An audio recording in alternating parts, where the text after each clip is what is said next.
Good morning students. आज हम पाठ 10 भिक्षुक कविता का भावार्थ जानेंगे। प्रस्तुत कविता सूर्यकांत त्रिपाठी निराला द्वारा रचित है। सूर्यकांत त्रिपाठी निराला हिंदी कविता के छायावादी युग के 4 प्रमुख स्तंभों में से एक माने जाते हैं। उनका जन्म 21 फरवरी 1896 को मिदनापुर, बंगाल में हुआ था। उनकी मृत्यु 15 अक्टूबर 1961 को प्रयागराज में हुई थी। निराला इनका उपनाम है। इनके जीवन की सबसे विशेष बात यह है कि कठिन से कठिन परिस्थितियों में भी उन्होंने सिद्धांत त्याग कर समझौते का रास्ता नहीं अपनाया।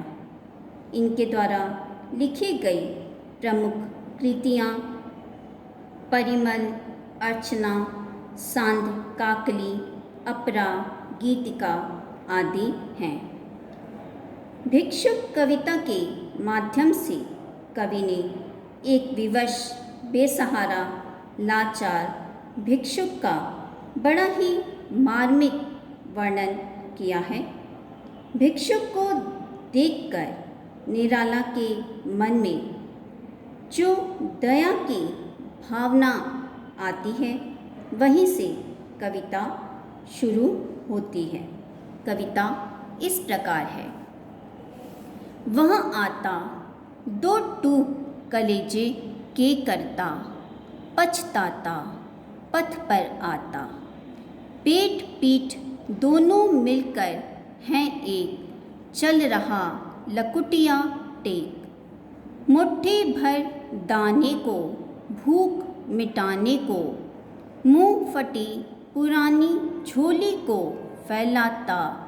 2 टूक कलेजे के करता, पछताता पथ पर आता। साथ 2 बच्चे भी हैं, सदा हाथ फैलाए। बाएं से वे मलते हुए पेट को चलते, और दाहिने दया दृष्टि पाने की ओर बढ़ाए। भूख से सूख होंठ जब जाते, दाता भाग्य विधाता से क्या पाते। घूंट आंसुओं के पीकर रह जाते, 2 टूक कलेजे के करता, पछताता पथ पर आता।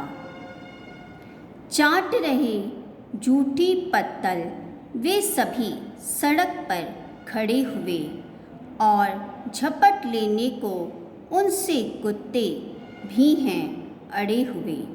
ठहरो, आहा, मेरे हृदय में है अमृत, मैं सींच दूंगा।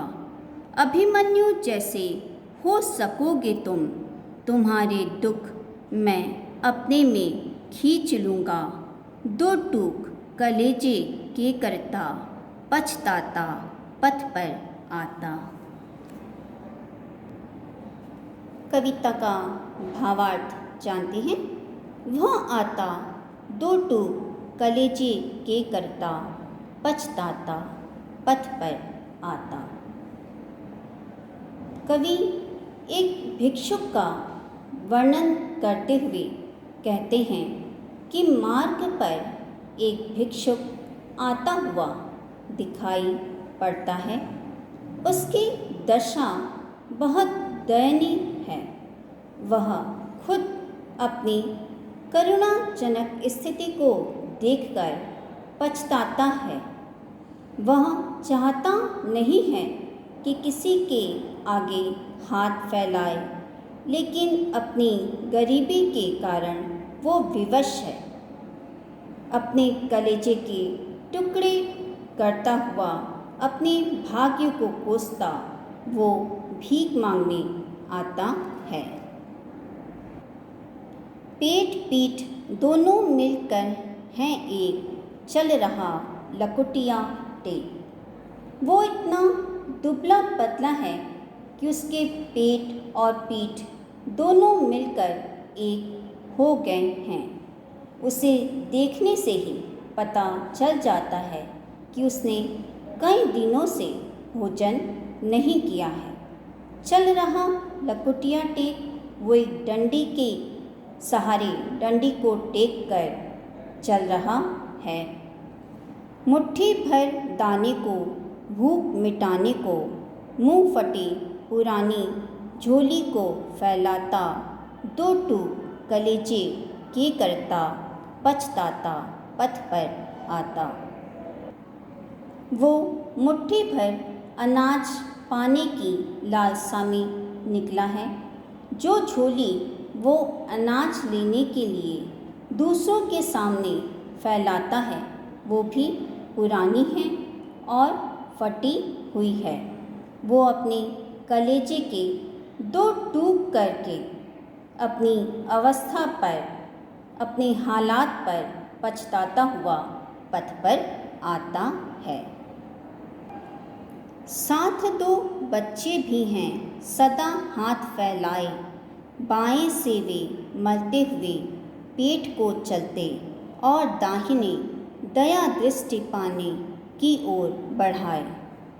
भिखारी के साथ उसके दो छोटे छोटे बच्चे भी हैं जो हमेशा हाथ फैलाए हुए भिखारी के साथ आते हैं। वे बाएं हाथ से अपने पेट को मलते हुए चलते हैं। वो भूख के कारण व्याकुल हैं और अपना हाथ उस ओर बढ़ाते हैं जहाँ किसी की दया दृष्टि उन पर पड़ जाए। जब कोई उनके ऊपर कृपा दृष्टि से देखता है तो उनका दाहिना हाथ आशा के कारण उस ओर चला जाता है कि शायद उन्हें कुछ मिल जाए। भूख से सूख ओंठ जब जाते, दाता भाग्य विधाता से क्या पाते। जब उनके ओंठ भूख से सूख जाते हैं तब दाता भाग्य विधाता से वे क्या आशा रखते हैं। दाता से यहाँ आशय उन मनुष्यों से है जो उनकी दयनीय अवस्था को देखकर उन्हें कुछ नहीं देते हैं, और भाग्य विधाता अर्थात ईश्वर जो उन्हें इस हालत में भेजता है।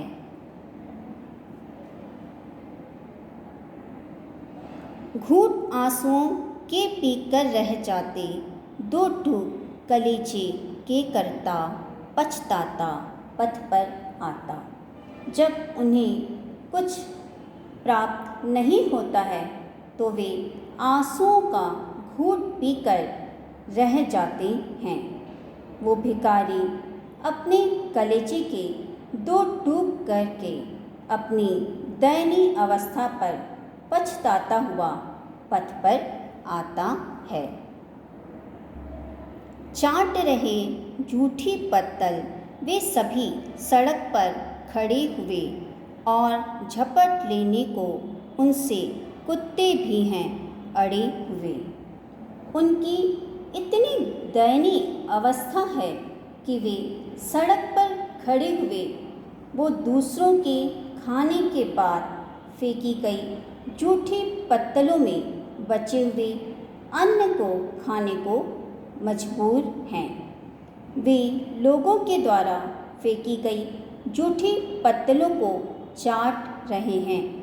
उससे भी दर्दनाक अवस्था ये है कि उस जूठी पत्तल को उनसे झपटने के लिए कुत्ते भी अड़े हुए हैं।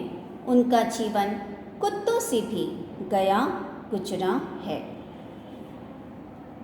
ठहरो, आहा, मेरे हृदय में है अमृत, मैं सींच दूंगा। अभिमन्यु जैसे हो सकोगे तुम, तुम्हारे दुख मैं अपने में खींच लूँगा। अभिमन्यु अर्जुन का पुत्र था जो महाभारत के युद्ध के समय अर्जुन की अनुपस्थिति में चक्रव्यूह को तोड़ने गया था। चक्रव्यूह तोड़ते हुए वो 7वें द्वार तक पहुंच गया था, परंतु लौटते समय 7 महारथियों ने उस पर प्रहार किया था, जिसके कारण उसकी मृत्यु हो गई थी। इस युद्ध में हार जाने पर भी उसे अमरत्व प्राप्त हुआ था, अर्थात आज भी उसकी वीरता की मिसाल दी जाती है। अभिमन्यु जैसे हो सकोगे तुम, अर्थात तुम्हें भी अपनी गरीबी की अवस्था से उसी प्रकार आगे बढ़ना है जैसी अभिमन्यु ने कोशिश की थी। चारों तरफ चक्रव्यूह से घिर जाने के बाद भी छोटे से बालक अभिमन्यु ने जो कोशिश की थी, वैसे ही तुम्हें भी अपने हालातों से निकलने की कोशिश करनी चाहिए। तुम्हारे दुख मैं अपने में खींच लूँगा, अर्थात तुम्हें भी अपने हालातों से निकलने की कोशिश करनी चाहिए। तुम्हारे दुख मैं दूर करने में तुम्हारी सहायता करूँगा। दो टूक कलेजे के करता पछताता पथ पर आता। कवि अंतिम पंक्तियों में कहते हैं कि भिखारी अपनी दयनीय दशा पर अपने कलेजे के 2 टूक करता हुआ अपने भाग्य पर पछताता हुआ पथ पर भीख मांगने के लिए आता है।